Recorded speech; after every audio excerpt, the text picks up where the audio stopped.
Welcome back, my dear friends, fellow travelers in cinema who see film not merely as distraction, but as dream and fever, as philosophy made visible. Tonight, I want to take you somewhere stranger than comfort usually allows. A place where the screen does not reassure but unsettles, where laughter feels like the echo of something broken, and where love itself, the thing we cling to as most familiar, becomes distorted, twisted, terrifying. I speak of Together, 2025, a film that drags us into its surrealist architecture like a house we thought we knew, only to find its walls shifting, its windows locked from the inside, its hallways too long, too narrow, pulsing with dread. This is not a review in the usual sense. No stars, no verdicts, no checklist of what works and what fails. What I offer you instead is a descent, a meditation, a critical wandering meant for those of us who treat movies as literature disguised in light. We are not here to consume, we are here to interpret, to wrestle, to feel. This film, above all, resists consumption. It does not yield easily. It rises. It confronts. It unsettles. To watch it is to remember dreams you had as a child, those where you ran through familiar streets that suddenly bent into impossible shapes, where faces you loved looked at you with eyes you did not recognize. It is not comfort. It is recognition of the uncanny. From its opening frames, the film feels like an intrusion into intimacy. Alison Brie and Franco give us characters who should be close, bound by affection, by routine, by the fragile stability of shared lives. And yet, the air between them vibrates with tension, as though love itself has soured. The cinematography does not let us breathe. Rooms feel too tight, windows open onto emptiness, the color of daylight is pale, almost sickly. There is no escape into normalcy. Every gesture, every silence, every accidental laugh feels like it is masking something darker beneath. The atmosphere is not simply gothic or horrific, it is existential. And then, of course, the unraveling begins. I will not lay it bare here in full, that is the work of later steps, but I must tease it because without it you cannot feel the pulse of the film. The couple we are asked to follow finds themselves trapped not by villains, not by monsters, not even by some cosmic conspiracy, but by the raw horror of their own closeness. Intimacy becomes suffocation. Love becomes a weapon. The home they share becomes less a sanctuary and more a cage, a maze. The film plays cruel tricks with time, with memory, with trust. We are never certain if we are watching events unfold or watching the characters' minds fracture under the weight of their own projections. There are images that burn themselves into me, fleeting, ambiguous, horrifying. A hand resting too long on a table, its stillness more menacing than violence. A door that opens onto a room it should not connect to. The sound of breath, ragged, uneven, too loud in the silence, becoming its own form of terror. These are not jump scares or gore spectacles. They are moments of psychological collapse, surreal fractures in the ordinary. The film does not want to shock you, it wants to disturb you. It wants you to look at the people you love and realize how thin the membrane of trust really is, how easily intimacy can tip into paranoia.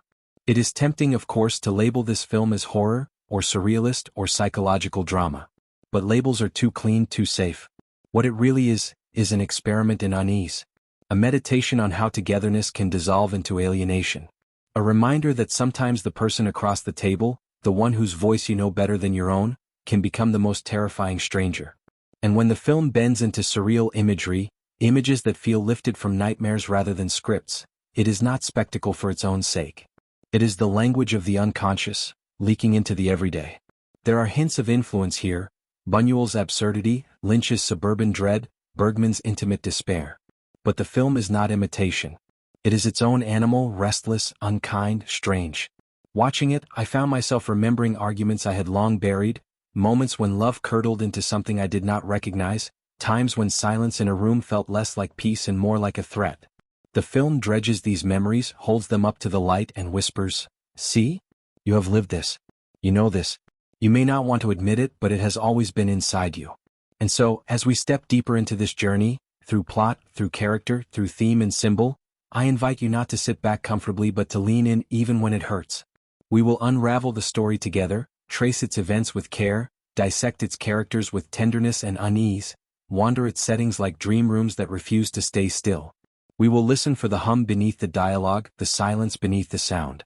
And in the end, we may discover that the film was never only about them, it was about us. About what it means to share our lives with others, about how easily love can fracture, about the surreal terror of being known too well. For now, let me leave you with only this.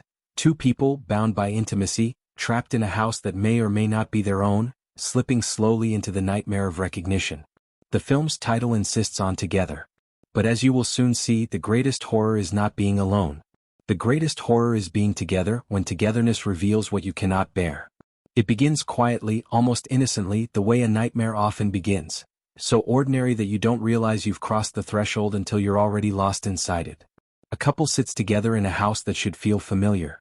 Alison Brie and Franco embody them with the nervous intimacy of people who have known each other for too long and yet not long enough, whose gestures already anticipate each other but whose silences stretch too wide.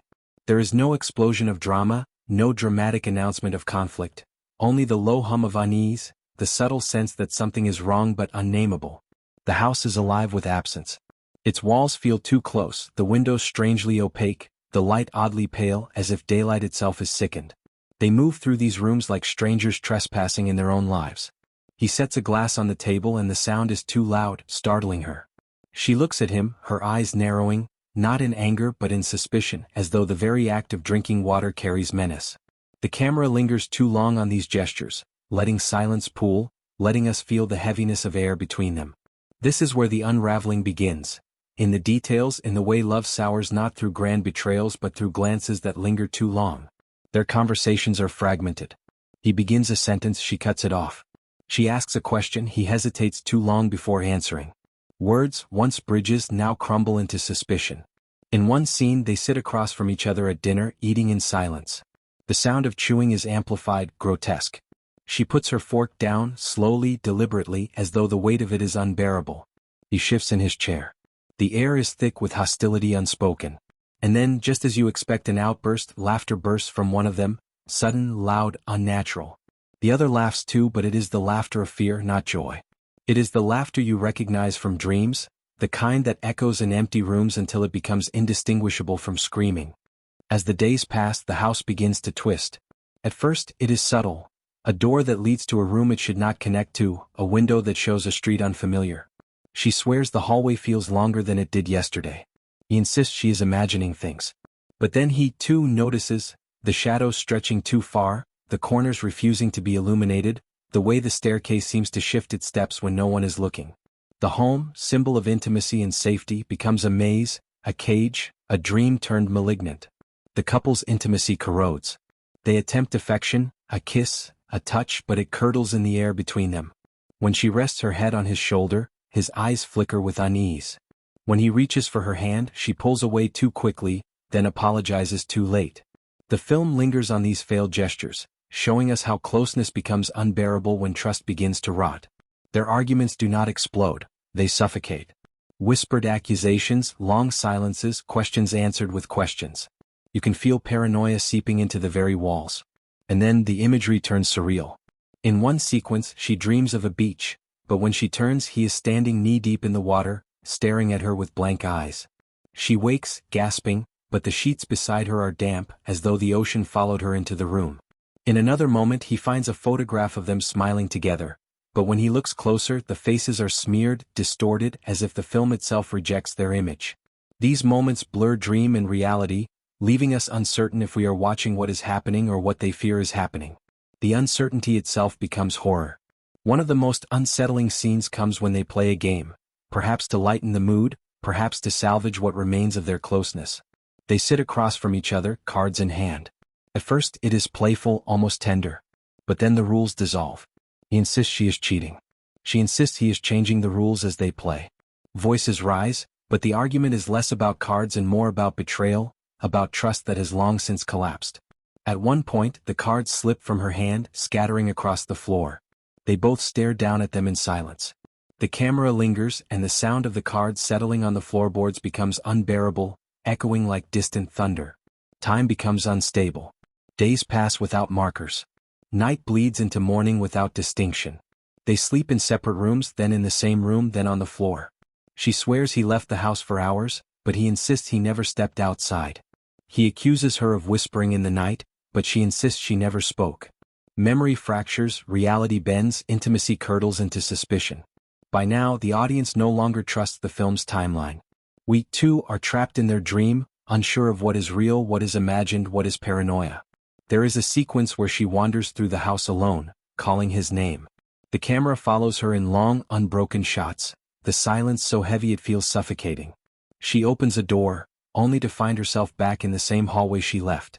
She climbs the stairs, only to emerge at the bottom again. The house has become a labyrinth, mocking her. When she finally finds him, sitting at the kitchen table, he does not look up. She asks where he has been, but he only says, "Here." The word is both a reassurance and a threat. By the midpoint, their relationship has collapsed into dread. The intimacy that once bound them now feels like imprisonment. They are not fighting each other, they are dissolving into one another, consumed by mistrust, by paranoia, by the horror of being seen too closely.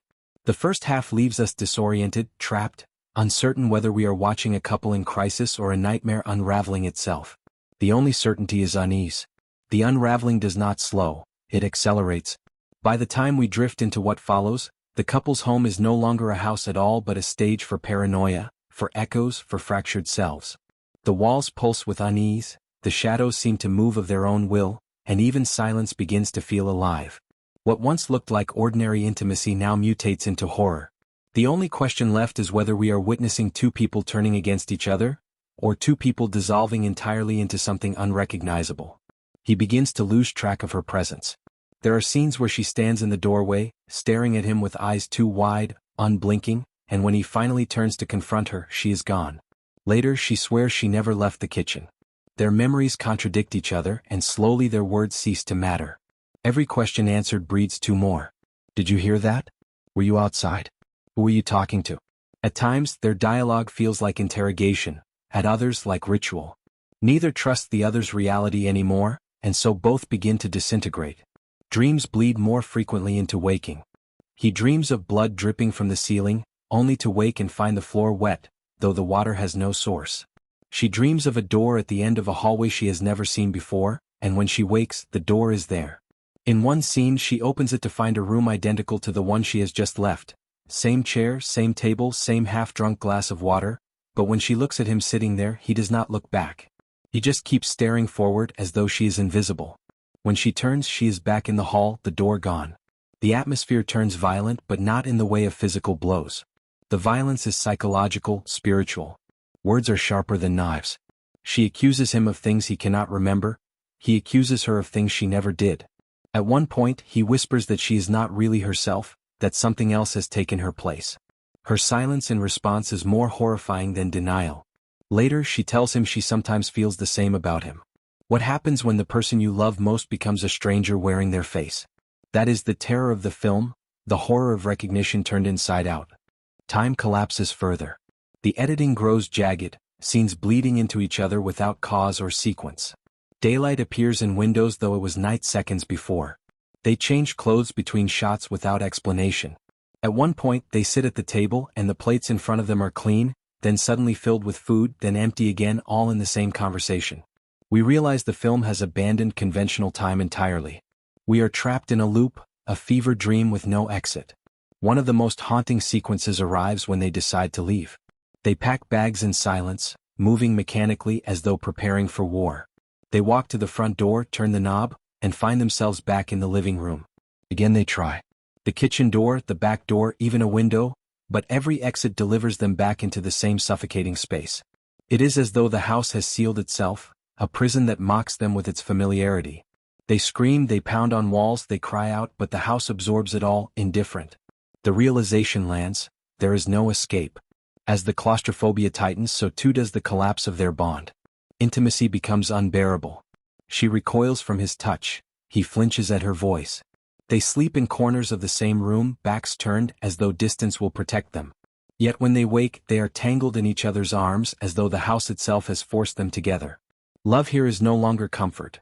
It is violence, compulsion, the inability to separate even when separation is all they crave. The surreal imagery deepens. He sees her reflection in a mirror move differently than her body. She swears she heard him whisper her name from behind her even as he sat across the room. In one unforgettable image, they both stare at a family photograph, only to find their faces replaced by strangers. They burn the photo, but in the morning it is back on the wall, pristine. Every attempt to destroy evidence of their own dissolution is undone, as though the house itself demands their suffering. And then, slowly, madness blossoms. He begins to talk to someone unseen, whispering in the corner, insisting he is not alone. She begins to write notes to herself, pinning them on the wall so she does not forget what is real. At one point she writes, "I am myself," only to wake the next morning and find the note changed to, "You are not yourself." Neither trust the other. Neither trust themselves. The nightmare is no longer the house or the silence, it is the collapse of identity itself. By the time we stumble into the climax, reality has completely shattered. They confront each other in the living room, voices hoarse, bodies trembling. He insists she is not the woman he loved. She insists he is already dead. Their words loop, repeat, distort. The sound design amplifies their voices until they echo, layered over each other, a cacophony of accusation. At one point, their mouths move but no sound emerges, and yet we still hear the words in whispers. It is less a conversation than an exorcism. The final act blurs entirely into dream logic. The house shakes with silence. Doors multiply and collapse. Mirrors line the walls, reflecting versions of themselves they do not recognize, versions that stare back with accusation, with longing, with hatred. In one mirror they see themselves embracing. In another, killing each other. In another, vanishing into nothing. The imagery is relentless, surreal, like Buñuel crossed with Bergman, like a nightmare that refuses to wake. And then, in a moment of unbearable stillness, it ends not with violence but with surrender. They sit together, side by side, in the center of the room. No more accusations, no more escape attempts, no more screams. Just silence, heavy and infinite. The camera lingers, their breaths uneven but synchronized, as though the house itself has forced them into unity. The lights flicker, fade, and the screen dissolves to black. We are left uncertain. Were they consumed by the house, by their paranoia, by their own love curdled into horror? Were they ever real at all, or just echoes in a nightmare looping endlessly? The ambiguity is deliberate, cruel, perfect. There is no closure, because closure is comfort, and this film refuses comfort. The horror of the second half is not that they destroyed each other. It is that togetherness itself became the prison. That the intimacy we crave, when twisted, when suffocated by distrust, becomes indistinguishable from madness. That the person we love most might, under the wrong light, become the most terrifying stranger we will ever face. The faces linger long after the film ends. Not the plot, not even the surreal house twisting itself into impossible shapes, but the two people at its center, breathing, trembling, fracturing, dissolving. The terror of the film is not external, not some monster lurking in the shadows, but the simple fact of watching two human beings disintegrate under the weight of closeness. To understand this film is to examine them, not as archetypes, not as symbols alone, but as people who could be us, or the person across the table, or the reflection staring back from a mirror. He is first seen as ordinary. There is nothing outwardly monstrous about him, no exaggerated cruelty, no caricature of toxic masculinity. His menace lies in subtlety, in hesitation. The way his eyes linger too long, the way his silences become louder than his words. He seems at times tender, at times distant, at times almost childlike in his confusion. But it is precisely this ambiguity that unsettles us. We cannot place him. He shifts, he morphs, he becomes stranger with each scene. The camera often frames him in shadow, his features obscured, as though even the film itself cannot decide who he truly is. What makes him terrifying is not that he becomes monstrous, but that he might always have been and we simply did not see it. She, too, is layered with contradictions. At first she carries herself with weary exasperation, the sigh of someone who has lived too long inside a routine that suffocates. She seems more alive than him, more alert to the strangeness seeping into their world. Her paranoia arrives earlier, sharper, and at times we side with her because her fear feels justified. And yet, the film unsettles this trust by showing us her cruelty in fragments. Her sharp words, her sudden coldness, the way she looks at him not with love but with suspicion even before the surreal distortions begin. Like him, she is not stable, not easily categorized. She is not simply victim or monster, but something shifting in between, an unstable presence who frightens us precisely because she is so recognizable. Together they form the most disturbing mirror. Their relationship is not exaggerated melodrama, it is recognizably human, painfully ordinary in its early stages. A couple whose jokes feel forced, whose silences feel dangerous, whose intimacy feels more like obligation than desire. We all know relationships that sour quietly, not with infidelity or betrayal, but with the slow drip of distrust, of words unsaid, of eyes turned away too often. The film amplifies this ordinariness until it becomes surreal, until a sigh across a table feels like violence. The characters are compelling not because they are extraordinary but because they are painfully ordinary, because they reflect the fractures we all fear in our own intimacy. There are moments when he seems sympathetic. We see him confused, lost, trying to hold on to sanity while the house bends around him. We see him attempt tenderness, reaching for her hand only to be rejected. We see his face crumple, fragile, when she accuses him of being a stranger. And yet, almost immediately, the film twists these moments into menace. His tenderness becomes suffocating, his confusion becomes manipulation, his fragility becomes accusation. The character is a mirror of the audience's own shifting perception. We want to trust him but we cannot. We want to hate him but something in us hesitates. She carries the same duality. There are moments when her fear feels so raw that we want to protect her. When she stares at the impossible geometry of their house, whispering that something is wrong, we believe her. Her paranoia feels justified, her trembling hands speak truth. And yet, just as with him, the film unsettles our sympathy. Her suspicion becomes cruelty, her silence becomes weapon, her paranoia becomes indistinguishable from madness. She too cannot be trusted, and yet we cannot turn away. What makes their characterization so powerful is how they blur into each other. By the midpoint, it becomes impossible to say who is betrayer and who betrayed, who is victim and who is aggressor. They accuse each other of lies, but the film shows us both are lying in different ways. They accuse each other of being strangers, but we realize they have both become strangers even to themselves. In one scene, when their reflections and mirrors diverge from their bodies, it is as if the film is telling us outright. They are no longer stable identities but shifting masks, each wearing the other's face. The performances are crucial here. Alison Brie gives her character an edge of fragility laced with fury, a woman who feels perpetually on the verge of screaming or collapsing. Franco plays his role with an unnerving calmness, a quiet that is never soothing but always threatening, as though something monstrous lurks just beneath the stillness. Together, their chemistry is unbearable in the best sense. Two presences circling each other like predators, like lovers, like reflections trapped in the same glass. The characters are also symbols, of course, but never only symbols. He represents the unknowability of the other, the fact that no matter how long we live beside someone, their inner life remains alien. She represents the fragility of perception, the way love can twist into paranoia, the way memory itself cannot be trusted. Together they represent intimacy's double-edged nature, its ability to soothe, to wound, to imprison. And yet, the genius of the film is that it does not let us reduce them to allegory. They are too real, too painfully human. Their arguments sound like ones we have had. Their silences feel like ones we have endured. Their paranoia mirrors our own late-night doubts. The surreal elements, shifting hallways, impossible doors, reflections that betray, are only amplifications of truths already within them. They are not alien beings. They are us. The supporting characters barely exist.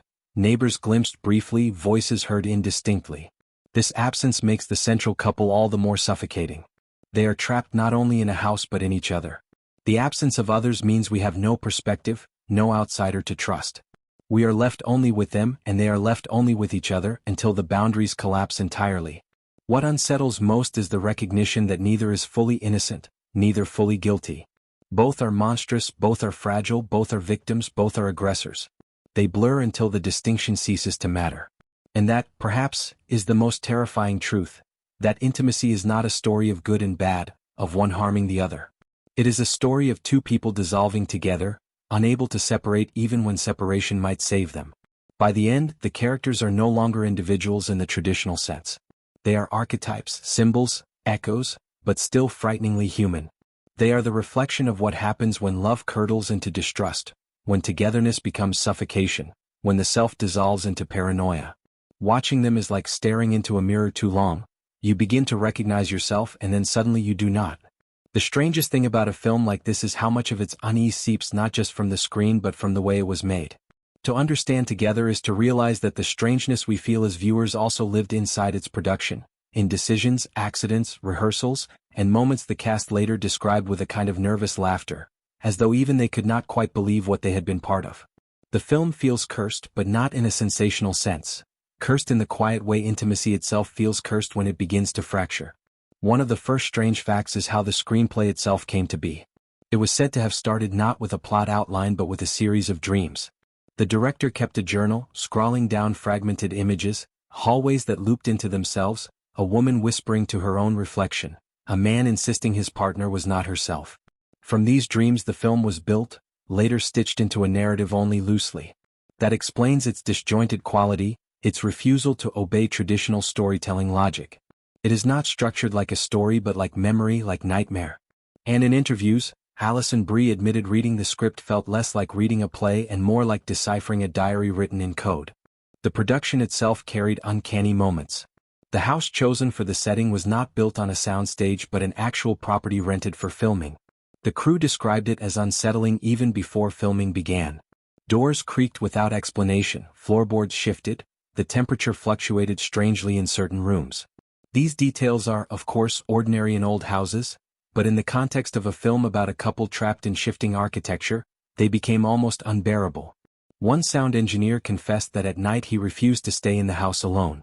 He swore the echoes did not sound right, as though the walls themselves were responding.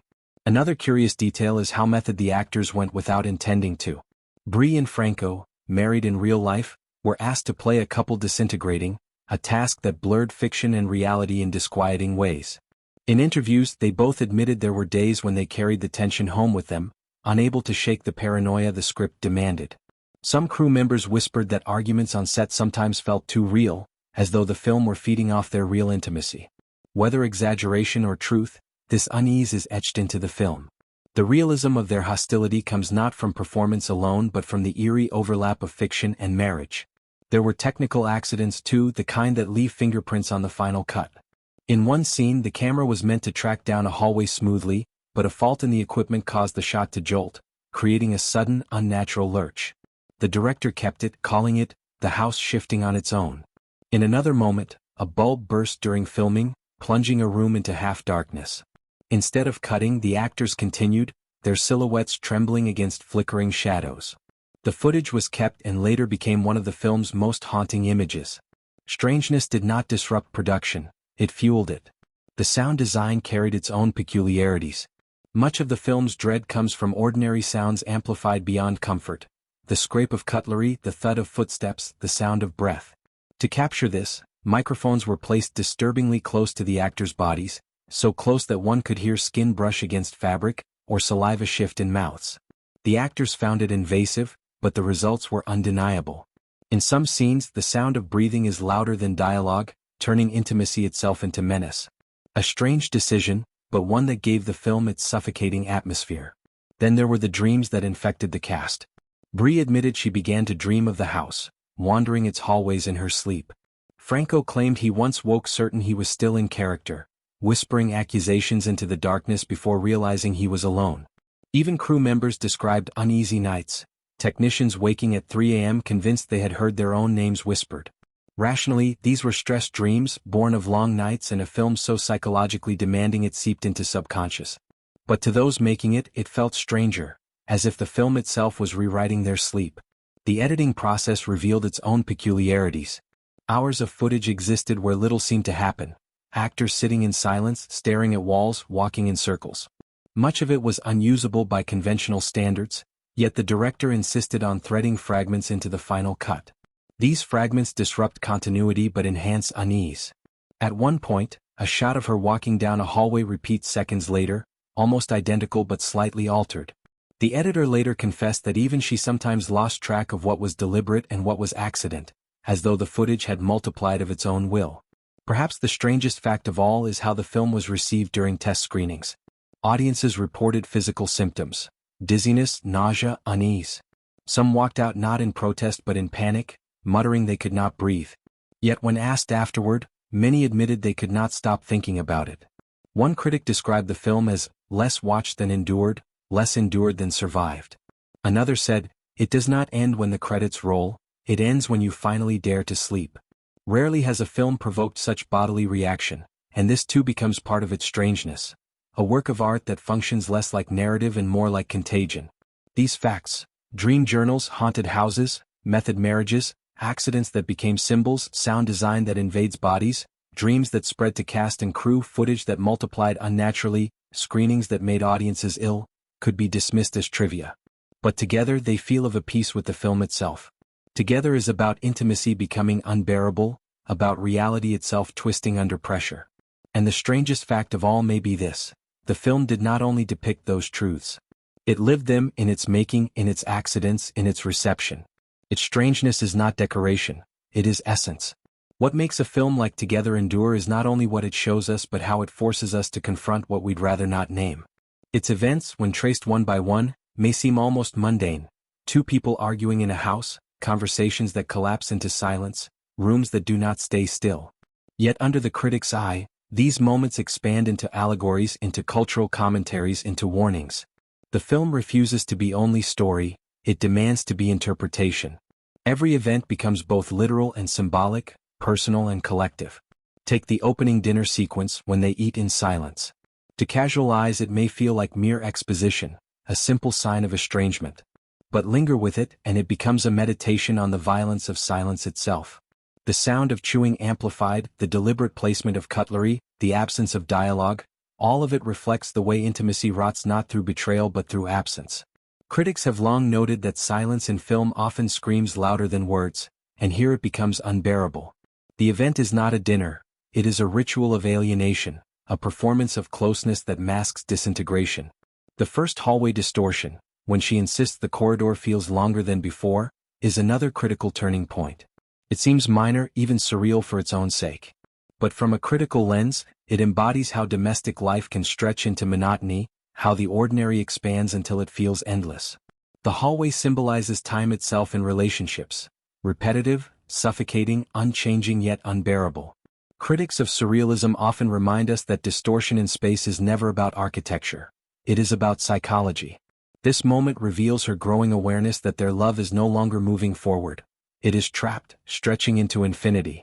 The card game they play, ending in accusations of cheating, is a deceptively small event that critics have seized upon. It is, on its surface, nothing but lovers squabbling over rules. Yet its symbolic weight is enormous. Games represent order, structure, shared reality. When they dissolve into mistrust, when each accuses the other of inventing rules, it mirrors the collapse of their entire relationship. Love itself is shown as a game with unwritten rules, expectations, rituals, assumptions, and when those are violated, intimacy disintegrates. Critics see this as the moment when play, the essence of togetherness, transforms into paranoia. The dream sequences, his ocean dripping into their bed, her door opening into impossible rooms, carry their own interpretive weight. They are not merely surreal flourishes but embodiments of unconscious truths. His dream of drowning reflects his suffocation within intimacy, the way love overwhelms until it feels like drowning. Her dream of endless doors reflects her entrapment, her desperate need for escape that only loops back into confinement. Psychoanalytic critics see these events as Freudian nightmares, expressions of repressed hostility toward one another, their subconscious bleeding onto the walls of the house. When they attempt to leave the house, only to find themselves returned to the living room, the critical reading becomes even more potent. This event crystallizes the allegory. There is no exit from intimacy once it has curdled. The house itself symbolizes the relationship, and just as they cannot escape its doors, they cannot escape each other. Critics of horror often remind us that the scariest monsters are not external but domestic. Here, the home, the very symbol of safety, becomes the prison. The event resonates because every viewer who has endured toxic closeness recognizes this truth. Leaving is not as simple as opening a door. The mirror scenes are some of the most discussed among critics. When reflections move differently from bodies, or when photographs distort their faces, the symbolism is unavoidable. Mirrors represent identity, recognition, selfhood. When mirrors betray, the film suggests that even self-recognition is unstable. The event is horrifying because it erodes the most basic trust, that our reflection is us. Critics connect these moments to the theme of intimacy as annihilation, the idea that loving another too closely dissolves the self, until you no longer know where you end and the other begins. Their climactic confrontation, voices echoing, mouths moving without sound, has been read as a commentary on language itself. Dialogue collapses, words fail, sound and image divorce. Critics of postmodern cinema see this event as emblematic of our cultural crisis of communication. In an age where language is everywhere but meaning slips away, the film stages the collapse of language itself as horror. Their argument ceases to be about content. It becomes about the impossibility of ever truly being understood. The ending, when they sit together in silence, side by side, has provoked the widest range of critical perspectives. Some interpret it as reconciliation, a final surrender to unity. Others see it as the ultimate horror, Two people so dissolved they no longer resist, trapped forever in a prison of intimacy. The ambiguity is deliberate, designed to force interpretation. Critics compare it to Bergman's Persona, where merging becomes indistinguishable from erasure. Togetherness here is not resolution but obliteration. What unites all these perspectives is the recognition that the events of the film are never only themselves. A dinner is not a dinner. A hallway is not a hallway. A game is not a game. Each event unfolds both literally and symbolically, demanding that we feel the surface while interpreting the depth. This duality is what makes the film so haunting. It never allows us to rest in one layer. We are always oscillating, unsettled, interpreting even as we recoil. And beyond the personal, critics have connected these events to broader cultural anxieties. The suffocating home reflects our pandemic-era claustrophobia, when houses became prisons. The collapse of communication mirrors our fractured discourse, our inability to bridge divides. The paranoia between lovers resonates with a culture increasingly obsessed with mistrust, with surveillance, with betrayal. The film may be surreal, but its events echo realities too familiar to ignore. To watch together is to realize that every event is both narrative and critique, both dream and diagnosis. The characters eat, walk, argue, whisper, and in doing so, they embody truths about intimacy, identity, and culture. Critics seize upon this duality, and so should we. Because in the end, the film's true horror lies not in surreal images or haunted houses but in the recognition that these events, stripped of their strangeness, are our own. Films like this one are never born cleanly. They are not polished in neat studios or carried effortlessly by glamorous premieres. They are wrestled into existence, fought for in the dark, stumbled toward through accidents and exhaustion. Together feels like a nightmare captured on film, and what makes it even stranger is that behind the camera, the making of it was just as haunted. To know how it came together is to understand why it feels so raw, so disjointed, so uncomfortably alive. The project began as a whisper. Dave Franco and Alison Brie, married in real life, had long wanted to collaborate again after lighter projects, but what they found themselves circling was not comedy, not romance, but the darker side of intimacy. They began sketching ideas, snatches of dialogue, notes on silence, dreams of distorted spaces. What fascinated them was not love at its best but love at its breaking point, and how the thin line between devotion and paranoia could be turned into horror. Their earliest notes read more like therapy transcripts than film treatments. A strange foundation for a film, but perhaps the only one possible for something this unsettling. One of the first unusual choices was the house. Most films of this nature would build sets to control space, but the director insisted on using a real home. They scouted for months before finding it. An old property on the edge of Los Angeles, with hallways just a little too long and windows that refused to let in much light. Even before cameras rolled, crew members reported feeling uneasy in it. The sound designer said the echoes never came back quite right. The cinematographer described light that looked perfect to the eye but sickly on film. It was as though the house resisted being captured, as though it wanted to keep its strangeness to itself. The filming process itself became almost as claustrophobic as the story. Nearly every scene was shot inside that house, with cast and crew crammed into its narrow rooms for weeks. The production schedule stretched late into the night, and the actors admitted they often lost track of time, stepping outside only to discover dawn had arrived without warning. This temporal disorientation, eerie in the script, became reality behind the camera. One grip joked they were trapped in the house just like the characters, but there were moments when it didn't sound like a joke. The intimacy of the cast carried its own complexities. Brie and Franco, being married, were asked to play a couple disintegrating. That blurred boundary seeped into rehearsals. They argued in character, then had to step back into their real lives, where echoes of the script lingered.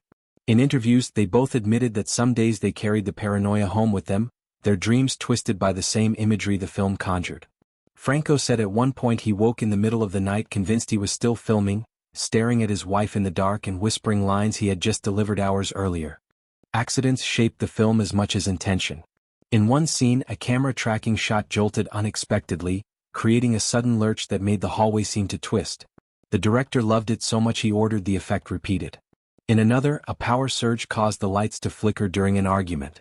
Instead of cutting, the actors continued, their silhouettes trembling in half-darkness. The moment, eerie and unplanned, made it into the final cut.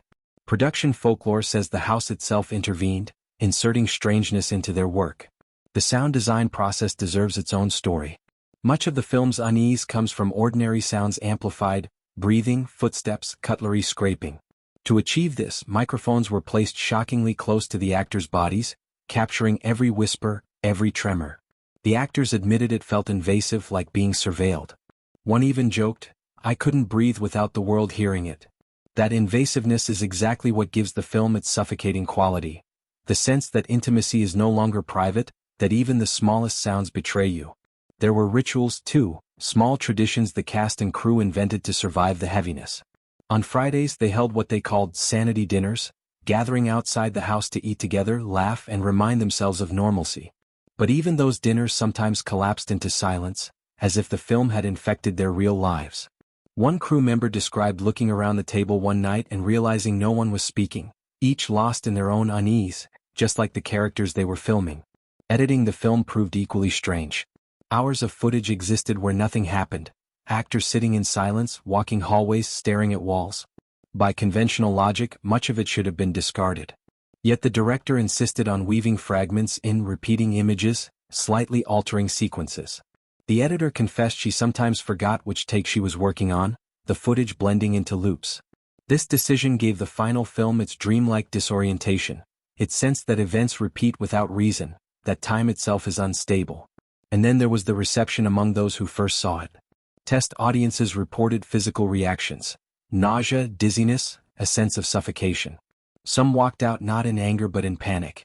Crew members who attended screenings admitted they felt the same, as though watching the film had reopened whatever dread they carried during production. The director embraced this. "It's not meant to be enjoyed," he said in one Q&A, "it's meant to be endured." A bold statement, but one that encapsulates the strange ambition of the project. Perhaps the strangest fact of all is how the film seemed to mirror itself. A story about two people trapped in a house became a film made by people trapped in a house. A film about intimacy turning suffocating was made by a couple blurring their intimacy into performance. A film about distorted time was edited from footage where time lost meaning. The fiction was never separate from the production. They fed each other, looped into each other, until even those making it were unsure where story ended and reality began. And that, I think, is the truest insight about this film's production. It was never about creating a polished product but about capturing an atmosphere that was already living in the walls, in the silence, in the lives of those involved. Its fun facts are not fun in the usual sense. They are unsettling, eerie, strange. But that strangeness is exactly what gives the film its power. It is not entertainment dressed as horror. It is horror dressed as intimacy, captured by people who lived inside it long enough to know it was real. The first thing you notice about this film is not its characters but its space. The house breathes before they do. Walls loom, corridors stretch, windows refuse to show the world outside. The setting is not background, it is antagonist, accomplice, reflection. Critics often talk about mise-en-scene as if it were decoration, but here it becomes the very skeleton of the film. The house is alive not in the sense of haunted mansions or Gothic castles, but in the way our own familiar spaces feel alive when love curdles into tension. A kitchen at night, with its hum of the refrigerator and its faint fluorescent light, can become unbearable when silence between two people turns toxic. That is the genius of this film's setting. It shows us nothing we haven't already lived, but renders it strange enough to terrify. The kitchen is the first battlefield.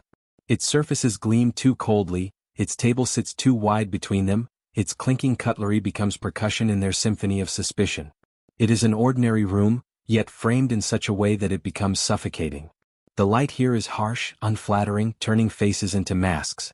The sound is amplified, chewing, scraping, swallowing, until intimacy itself becomes grotesque. Critics point out that kitchens in cinema often symbolize nourishment, domesticity, safety. Here it becomes confrontation, a stage where silence is more violent than words. The hallway is another key element. Long, narrow, often shot with deep focus, it stretches until it no longer obeys geometry. At first it is plausible, a trick of lenses, a subtle elongation, but as the film progresses it becomes impossible, looping, repeating, trapping. The hallway is the purest symbol of monotony, the endless passage of days and relationships, each step indistinguishable from the last. Cinematically, it creates unease through framing and repetition. The camera lingers, tracks too slowly or jolts unexpectedly so that even walking down a corridor becomes terror. The bedroom is not refuge but exposure. When they lie in bed, the camera hovers overhead, staring down, showing them as fragile, small, trapped in each other's presence. Shadows slice the walls into geometric shapes. The sound of breathing dominates. Here, intimacy is not comfort but invasion. To sleep beside someone when trust is eroding is to become vulnerable in the most terrifying way. The setting amplifies this. Sheets damp, light flickering, silence stretched until it threatens to snap. The living room becomes a stage for collapse. It is where they return after every failed attempt to escape, the room that mocks them by absorbing their screams into its walls. Its furniture is too symmetrical, its windows show nothing beyond. It becomes a kind of purgatory, the space where time loops, where memory fractures, where their voices echo into meaninglessness. Critics note that the living room is usually a symbol of togetherness, family gathering, domestic unity. Here it becomes the cruel irony of the film's title. Together, but only in confinement, only in suffocation. Light is as crucial as architecture. Daylight is pale, anemic, drained of warmth. It filters through blinds like prison bars. Night is not darkness but flicker, lamps failing, bulbs buzzing, shadows trembling. There is never a comfortable glow, never the kind of golden warmth other films use to signal safety. Light here accuses, interrogates. It shows too much or too little. At times it overexposes faces, at times it swallows them whole. Cinematically, it mirrors their intimacy, always either too harsh or too absent, never balanced. Sound is inseparable from setting. The house hums with ambient noises, refrigerators, pipes, floorboards, clocks. These sounds, usually ignored, become amplified until they feel threatening. The creak of a stair becomes a sentence. The slam of a door becomes accusation. And beneath it all, silence dominates, thick, suffocating silence that makes the smallest sound unbearable. Critics of the film have noted that its sound design transforms ordinary domestic life into horror, reminding us that intimacy itself is defined by these sounds. When love collapses, they no longer soothe, they wound. The surreal distortions of space are achieved not through digital effects but through cinematic choices. Lenses stretch geometry, edits repeat movements, framing removes context. The audience never sees a full map of the house. We only glimpse fragments, always inconsistent, always shifting. This creates a sense of disorientation. We, like the characters, cannot trust the architecture. It becomes metaphor.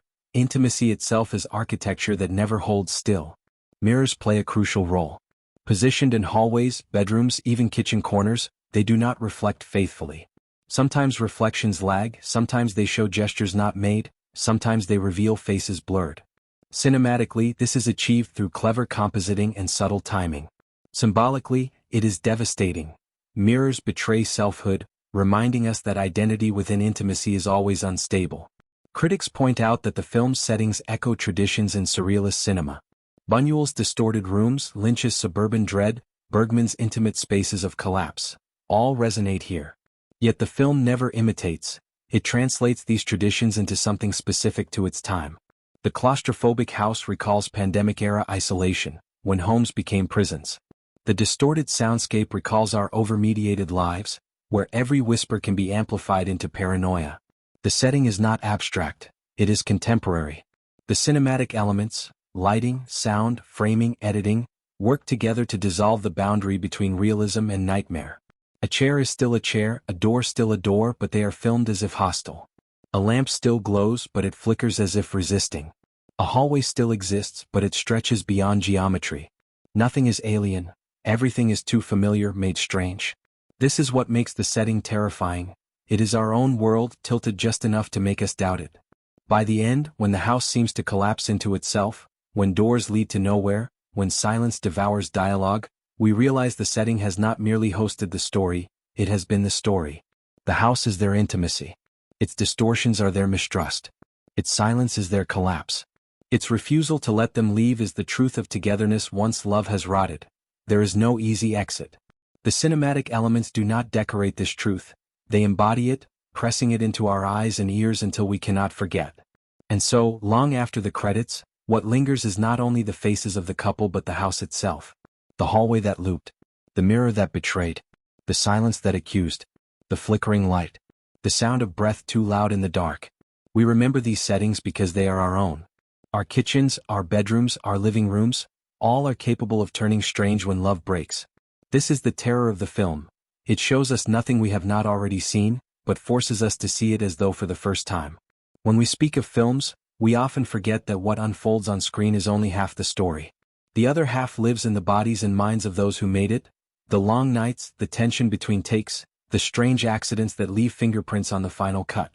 With Together, the behind-the-scenes story feels almost like a shadow film, running parallel to the one we watch, echoing its claustrophobia and paranoia in ways too eerie to dismiss as coincidence. The first and most obvious tension was the casting itself. Alison Brie and Dave Franco are married in real life, asked here to embody a couple unraveling into suspicion and horror. The decision was both daring and dangerous. The director insisted it would lend authenticity, two people who knew each other's rhythms so well that their intimacy could be both tender and unbearable. But for the actors themselves, it meant walking a razor's edge. They rehearsed arguments scripted for the film, then carried fragments of those tensions home. In one interview afterward, Brie admitted that sometimes she felt the lines lingered in her mouth long after the cameras stopped. It was like our marriage was speaking through us, accusing us in its own voice, she said. Franco, too, confessed to dreaming scenes before filming them, as though the film had invaded his subconscious. The house where filming took place contributed its own share of unease. Unlike studio builds, which can be dismantled at will, this was a real property, old and slightly decaying. Crew members joked about its quirks, the way doors stuck, the way hallways seemed longer at night, but beneath the laughter was genuine discomfort. One sound technician swore that his recordings captured whispers no one had spoken. A camera assistant recalled setting up a shot only to realize the geometry didn't match the floor plan. Whether exaggeration or imagination, the stories multiplied until the house itself became an uncredited member of the cast, an antagonist not only on screen but in the lives of those working within it. The production schedule intensified this unease. Shooting almost entirely indoors, often at night, blurred the sense of time for everyone involved. Days folded into each other, and crew members reported feeling disoriented, unsure whether a particular scene had been shot yesterday or a week before. The editor later admitted that even in post-production she felt the footage looped back on itself, indistinguishable takes repeating like echoes. The film's fractured timeline, so unsettling on screen, was mirrored in its creation. Accidents played a role too. One day during a heated argument scene, a bulb burst overhead, plunging the room into half-light. The actors, startled but committed, continued performing, their shadows trembling against the walls. The footage was kept and became one of the film's most striking images. Another time, a dolly track slipped, causing the camera to lurch suddenly down the hallway. Instead of reshooting, the director embraced it. "The house moved," he said with a strange calm. These unplanned moments gave the film its surreal edge, blurring the line between controlled production and unpredictable intrusion. The sound design process was equally invasive. Microphones were placed so close to the actors that they captured every breath, every swallow, every tremor. The actors admitted it felt like surveillance, as though even their bodies had been conscripted into the film's paranoia. Franco joked, "I couldn't clear my throat without it sounding like a confession." The intimacy of sound became another layer of unease, making performance itself feel invasive. Crew culture responded with small rituals. On Fridays they held sanity dinners, eating together outside the house to remind themselves of normal life. But even these dinners sometimes slipped into silence, echoing the very film they were trying to escape. Some admitted they avoided sitting across from their partners at the table, fearing it would feel too much like another scene. Laughter helped, but always briefly. The film's atmosphere followed them like a shadow. There were moments of tenderness too. Between takes, Brie and Franco sometimes held each other quietly, grounding themselves before plunging back into hostility. Crew members gave them space, recognizing that the line between marriage and performance had grown dangerously thin. One cinematographer said later, "You could feel their love holding them together, even as the film tried to pull them apart. That tension is what we captured." Editing the film carried its own strangeness. The editor spoke of losing her bearings in the footage, convinced at times that scenes were repeating even when they were not. She described it as cutting a nightmare, fragments refusing to align, time refusing to behave. She began keeping notes on sticky paper across her desk, labeling each sequence with desperate reminders of where it belonged. Yet in the end, the disorientation seeped into the final cut, intentional or not. The film feels like a loop because its editor lived inside one. Test screenings revealed another eerie layer. Audiences reported not only unease but physical symptoms: tightness in the chest, dizziness, nausea. Some walked out trembling, unable to explain why. Instead of correcting this, the director leaned into it. "The film is not meant to please," he said, "it's meant to linger." He compared it to a bruise you cannot stop pressing, painful yet compulsive. Perhaps the strangest behind-the-scenes fact is how the film mirrored its own making. A story of two people trapped in a house was made by two people trapped in a house. A film about intimacy collapsing was built on the intimacy of a real marriage tested by fiction. A narrative about distorted time was shot and edited in conditions that dissolved temporal certainty. The art and the life were not separate but entangled, feeding each other, consuming each other, until the line between performance and reality blurred. And maybe that is the deepest insight into this film's creation. It was not simply acted, not simply filmed, not simply edited. It was endured. Everyone involved carried fragments of it away with them, dreams, arguments, silences they could not explain. The film is haunted because its making was haunted. Behind the camera, as on screen, togetherness was both salvation and suffocation. Every film whispers its meanings in layers. Some speak loudly in dialogue, others in spectacle. But together murmurs through silence, through distorted rooms, through glances that curdle into dread. Its themes are not written on the surface. They seep beneath, invisible but inescapable, like mold in the walls of a house you thought was safe. To peel back those layers is to discover truths about love, intimacy, and the terror of being known. The first and most obvious theme is intimacy as suffocation. The film takes the familiar desire to be close to someone and twists it until closeness becomes unbearable. At first, they sit across from each other at the dinner table like any couple, but slowly that closeness erodes. The camera lingers too long, the silence swells, the gestures falter. Intimacy, the very thing meant to comfort, becomes a prison. This is the central terror, that the person we love most might become the one we cannot escape, that togetherness itself can destroy us. Symbolically, the house embodies this theme. It refuses to let them leave, trapping them inside the very structure meant to shelter them. Paranoia pulses beneath everything. The accusations of cheating during the card game, the suspicion that one of them has changed, the whispers in the night, all are manifestations of a deeper theme, the impossibility of ever truly knowing another person. Love promises recognition, but the film insists recognition is always unstable. Symbolically, this is reflected in the mirrors that betray, the photographs that distort, the reflections that move independently. The message is devastating. No matter how long you share your life with someone, there will always be parts of them you cannot trust, cannot see, cannot prove. Time itself becomes a theme. The loops, the repetition, the collapse of chronology, all symbolize the endless monotony of relationships gone stale. Days blur into nights, conversations repeat, arguments echo. In life we call this stagnation. In the film it becomes nightmare. The surreal temporal disorientation reflects the way intimacy without trust feels. Endless, suffocating, without forward motion. The hallway that stretches into infinity is not simply a trick of architecture. It is a metaphor for time itself when togetherness becomes prison. Another crucial theme is identity dissolved by love. The couple begin as individuals, distinct, but as paranoia builds, their boundaries blur. He suspects she is no longer herself. She wonders the same about him. The mirrors show strangers. The notes she writes to herself are rewritten as accusations. The terror is not only that the other has changed but that the self is dissolving too. Symbolically, this is reflected in their voices overlapping, their dialogue echoing, their gestures mirrored.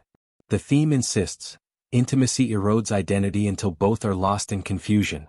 Violence is present too, but it is psychological, not physical. Words become weapons sharper than knives. Silence becomes torture. A slammed door is as brutal as a punch. Symbolically, this reflects how real relationships collapse. Not in dramatic explosions but in small cruelties that accumulate until nothing is left. The film stages these cruelties as surreal distortions, making visible what usually remains invisible. Critics have also noted the theme of performance. Every event, dinner, card game, wedding-like rituals of togetherness, is staged as performance. They act roles for each other, roles of intimacy, of affection, of stability. But the performance collapses, and when it does, so too does their bond. Symbolically, this reflects family itself, a performance we repeat to reassure ourselves of harmony. When the performance fails, we are left with rawness, unbearable and unmasked. The house itself symbolizes more than confinement, it is the architecture of relationship. Each room reflects a stage of intimacy, the kitchen as confrontation, the bedroom as vulnerability, the hallway as monotony, the living room as purgatory. Its distortions symbolize the instability of these stages, the way love warps the spaces we live in. By the end, when the house folds into itself, we realize it was never a house at all but a metaphor for their relationship collapsing. Dreams in the film symbolize unconscious truths. His drowning, her endless doors, they are expressions of fears they cannot say aloud. Dreams here are not escapes but revelations, showing us the hostility they repress. Symbolically, the blurred boundary between dream and waking reflects the way intimacy itself dissolves reality. We no longer know what is memory, what is fear, what is happening. At the deepest level, the film's theme is the terror of togetherness. It is not about loneliness, not about abandonment. The horror here is that they cannot escape each other even when they want to. They are bound by love curdled into prison, by trust collapsed into suspicion, by identity dissolved into paranoia. Togetherness becomes indistinguishable from annihilation. The final image of them sitting side by side in silence embodies this, a unity that is no longer comforting but obliterating. And yet, beneath the dread, there is a sliver of tenderness. The fact that they endure, even in collapse, even in suffocation, suggests another theme, that love is not salvation but persistence. It survives even when rotted, even when unbearable. The horror of the film is not that they fall apart. It is that they remain together, trapped by the endurance of intimacy itself. Symbolically, the film is a tapestry of domestic horror. The kitchen table, the hallway, the bedroom, the mirror, the door, the silence, the laughter, all are symbols of truths we live with every day but rarely name. That is why the film feels so unsettling. It does not show us monsters or ghosts. It shows us ourselves, reflected through distortion, amplified into nightmare. What unsettles me most about Together is not only the story it tells but the way it tells it. The techniques of filmmaking here are not ornamental. They are invasive, insistently present, always reminding us that cinema is not passive but manipulative, bending our senses until we cannot trust them. If the narrative is about intimacy collapsing into paranoia, the craft of the film makes us feel that collapse directly in our bodies. To analyze it is to peel back the skin of cinema itself and see the nerves twitch beneath. The cinematography is the first accomplice. Ordinary rooms are filmed as if hostile. Wide-angle lenses stretch hallways until they look endless, then close-ups suffocate us with faces framed too tightly, every pore, every tremor visible. There is no middle distance, no comfortable view. Either we are too close, invaded, or too far, abandoned. This oscillation mirrors intimacy itself. Always either too much or too little, never balanced. The camera does not let us sit neutrally, it forces us into disorientation. Editing furthers this. Scenes repeat subtly, movements echo, shots linger a beat too long. At times, cuts are jarring, collapsing time without warning. At others, there is no cut at all, just suffocating long takes that refuse relief. The rhythm is unstable, shifting between monotony and rupture. This editing style embodies the theme of time dissolved, days repeating, arguments looping, love stagnating. Critics often note how editing manipulates perception of time. Here, it obliterates it entirely. Sound design may be the most invasive element. Microphones amplify the smallest noises, breathing, swallowing, the scrape of utensils, until intimacy becomes grotesque. Silence is weaponized, stretched into unbearable lengths. When dialogue comes, it is often distorted, echoes overlapping, voices misaligned with mouths. The sound design mirrors paranoia. You can no longer trust what you hear. And in test screenings, this was the element most often cited as physically unsettling. Audiences felt claustrophobic not because of what they saw, but because of what they heard amplified beyond comfort. Lighting denies warmth. Daylight appears pale, drained, almost hospital-like. Night is flickering, unstable. There are no golden hues, no cozy shadows. Every source of light accuses. At times, overexposure washes faces into masks. At others, darkness swallows them whole. Lighting here is not used to flatter or reassure. It is used to destabilize, to strip away comfort until even the most ordinary spaces feel uncanny. Filmmaking technique and narrative are inseparable. The distorted lenses, jarring edits, invasive sound, hostile lighting, all are not simply stylistic flourishes but embodiments of the film's central theme: intimacy as suffocation. The house bends because the lenses bend. Time loops because editing loops. Paranoia suffocates because sound suffocates. The film manipulates us into feeling what the characters feel, dissolving the line between their nightmare and our own. Then there is the question of how the film lived once released. Its box office, its reception in the world beyond its haunted house. Together was not designed as a blockbuster. Its ambitions were art house, its aesthetic deliberately alienating. And yet, when it premiered at Sundance, it provoked a visceral reaction. Critics wrote of audiences leaving theaters dizzy, shaken, silent. Some called it pretentious, others a masterpiece. The split was expected. What was not expected was its endurance. When released theatrically, the film found a surprisingly wide audience. It grossed over 23 million worldwide, a modest sum compared to blockbusters, but extraordinary for a film so surreal, so uncommercial. Word of mouth carried it, but not in the way comedies or action films spread. Instead, people whispered about it. "You won't enjoy it," one review said, "but you won't forget it." That paradox became its selling point. People did not flock to it for fun. They came for experience, for endurance, for the unsettling memory of intimacy collapsing into nightmare. The box office story mirrors the film's themes. It did not explode suddenly, it lingered, week after week, refusing to fade. Just as the couple cannot escape their house, audiences could not escape the film.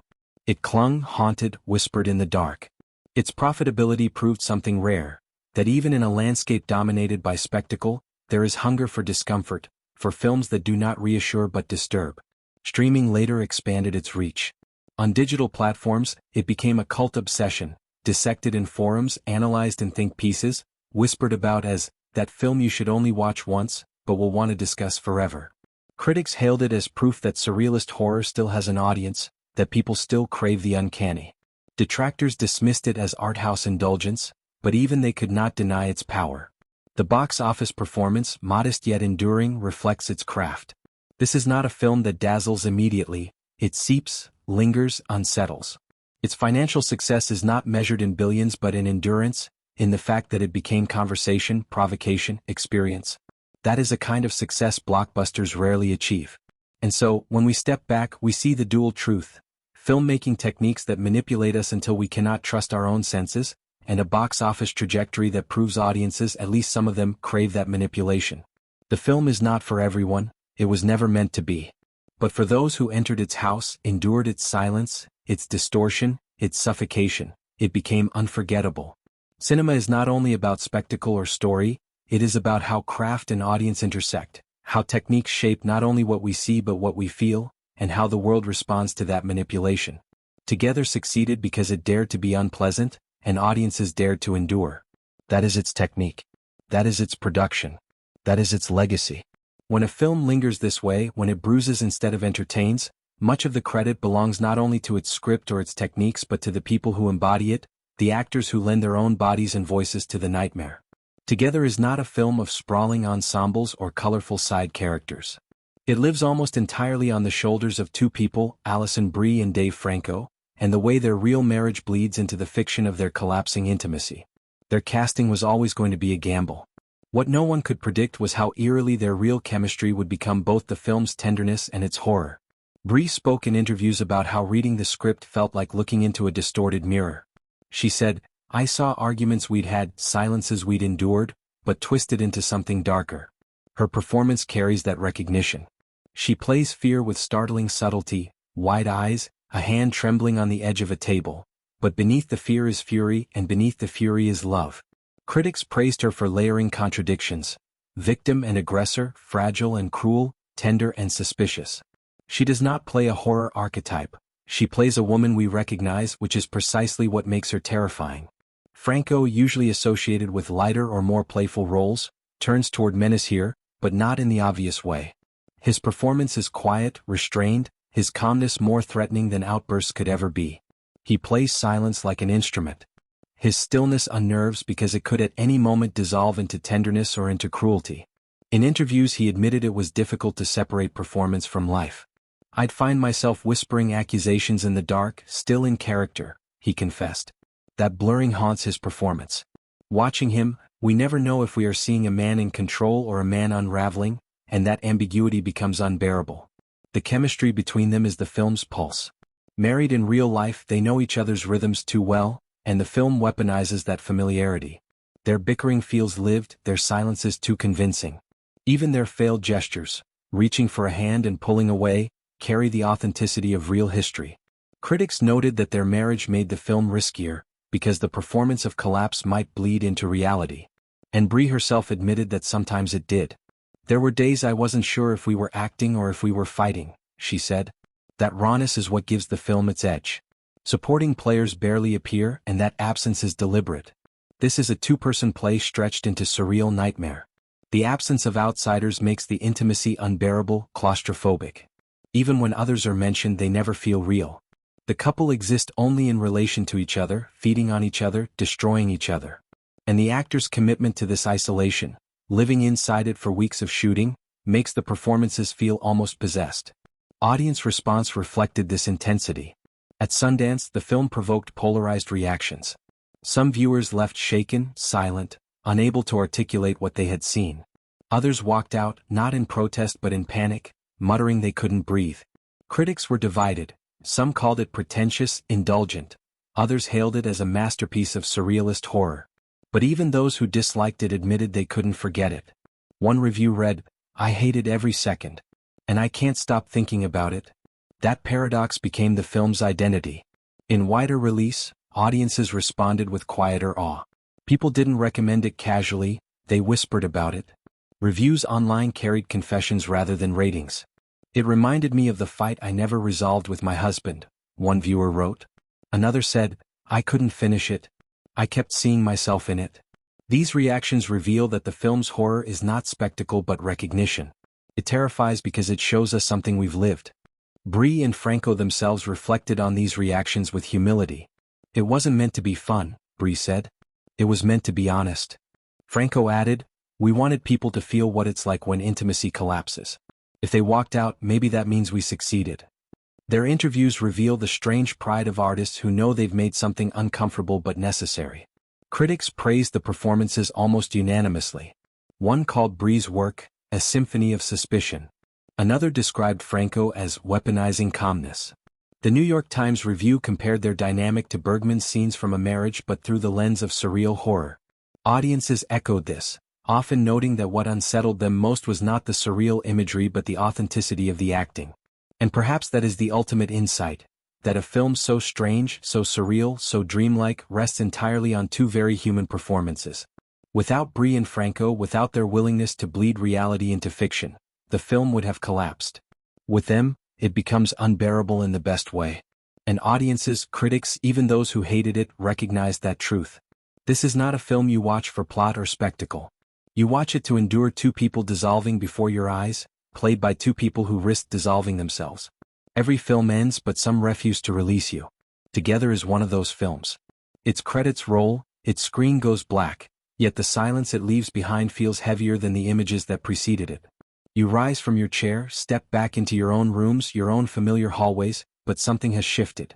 The walls feel closer. The silence between you and the person sitting beside you feels charged. The kitchen hum of the refrigerator suddenly seems too loud. This is the residue of the film. It leaves the ordinary uncanny, the intimate unbearable, the safe unsafe. What have we endured together across these 13 steps? We have walked through its plot like wanderers in a labyrinth, tracing the corridors that never end.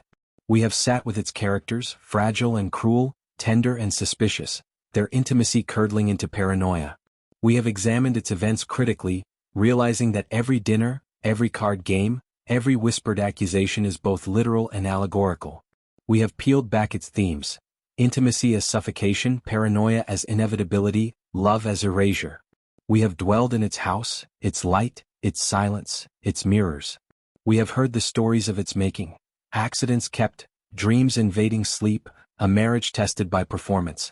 We have listened to critics divide, to audiences confess, to actors admit they blurred themselves into the nightmare. And at the heart of it all lies one truth: this film is not about horror as spectacle, but horror as recognition. It is not the ghost in the hallway that terrifies us, but the glance across the dinner table that lasts a second too long. It is not the monster in the shadows but the silence between breaths. It is not the stranger outside. It is the stranger inside the person we love most. That is why the film lingers. It does not give us nightmares of impossible creatures. It gives us nightmares of each other. Symbolically, the house collapses into metaphor. It is not simply a set but the architecture of intimacy, bending, looping, imprisoning. The mirrors are not props but accusations, showing us how love dissolves the self. The sound design is not technical flourish but suffocation made audible. The film becomes less a story than an experience, one we cannot escape because we have already lived fragments of it in our own lives. Even its reception reflects this. Audiences did not clap joyfully as they left. They whispered, they confessed, they carried it like a bruise. Critics did not call it perfect, they called it unforgettable. Its box office did not explode, it lingered, haunting week after week. This is the kind of cinema that proves endurance is sometimes more powerful than spectacle, that discomfort can be more lasting than delight. For me, what remains most powerful is the final image. Two people sitting side by side, breathing unevenly, united not by love's sweetness but by its unbearable persistence. They cannot leave, they cannot reconcile, they can only endure. It is ambiguous, cruel, devastating, and honest.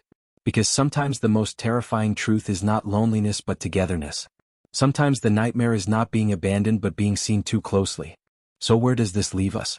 Perhaps unsettled. Perhaps reflective. Perhaps wondering about the silences in our own kitchens, the whispers in our own bedrooms, the way our own homes might stretch and twist if seen under the light of suspicion. This is what great cinema does. It does not give answers but questions we cannot put down. Together is not entertainment, it is confrontation. And now, dear friends, dear fellow wanderers in this Cinema Vault journey, I invite you not to leave it here but to carry it with you. Think about what intimacy means in your own life, about the fragile line between devotion and suffocation, about the mirrors that sometimes betray. Share your thoughts in the comments below, not only what you think of the film but what it stirred in you. Because here in this vault, cinema is not passive. It is conversation. It is reflection. It is literature written with shadows. If you found value in this exploration, if it lingered with you, if it unsettled you in ways you did not expect, I ask you to support this space. Subscribe to Cinema Vault. Share it with those who love cinema not as distraction but as dream, nightmare, philosophy. Every like, every share, every bell clicked is not vanity, it is the lifeblood that keeps this vault open, that allows us to keep peeling back the layers of film together. Cinema, after all, is not only about watching. It is about enduring, about questioning, about reflecting. And here in this space we do not run from discomfort, we sit with it side by side, breathing unevenly, until it reveals what it always wanted to show us. Until the next film, my friends, thank you for walking through this house with me, for enduring its silences, for recognizing yourselves in its distorted mirrors. Take care of yourselves, take care of each other, and remember, sometimes the greatest horror is not what lurks in the dark, but what sits across the table, breathing the same air, whispering in the same silence.